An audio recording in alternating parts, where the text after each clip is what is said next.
Listeners, আসসালামু আলাইকুম। Feel the real fear with আস।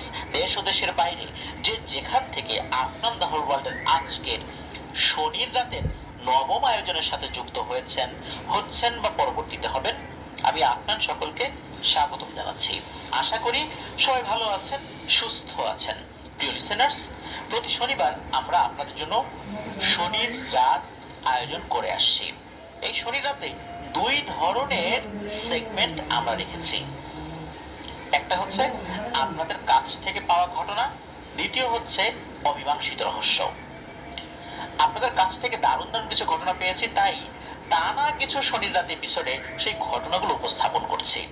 এই ঘটনাগুলো আপনাদের সামনে উপস্থাপন না করা পর্যন্ত আসলে শান্তি পাচ্ছিলাম না। এজন্যই মাঝখানে কিছু কিছু এপিসোডে আমরা অমীমাংসিত রহস্য আনিনি, আবার আনবো ইনশাল্লাহ।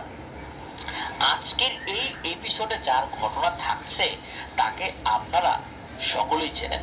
তিনি আপনাদের সকলের প্রিয় রবি ভাই, যার বাড়ি কুষ্টিয়া জেলার সদর উপজেলার পেয়ারাতলা নামক স্থানে।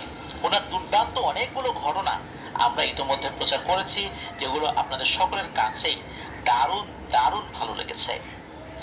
আজকের ঘটনাটি উনি মূলত যার কাছ থেকে পেয়েছেন তার নাম আনিস।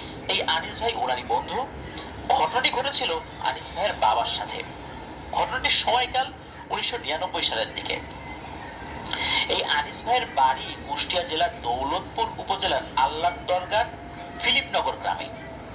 ওই এলাকায় যারা আছেন বা আমাদের ঘটনা শুনছেন তারা অবশ্যই বুঝতে পারবেন। চলুন মূল ঘটনায় চলে যাই।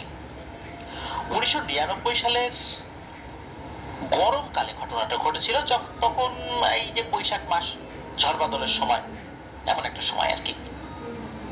এই আনিস ভাইয়ের বাবার নাম হচ্ছে রোকন, আমরা রোকন চাচা বলেই সম্বোধন করছি। রোকন চাচার মাছ ধরার কিন্তু দারুণ একটা নেশা ছিল। উনি বন্ধু বান্ধবদের সাথে মাছ ধরতে চলে যেতেন। যখন ওর সাথে এই ঘটনাটা ঘটে তখন আর বয়স 25 এরকম হবে আর কি। ঠান্ডা বা গরম কিছু মুখে দিলেই দাঁত শিরশির, বিষয়টা খুব একটা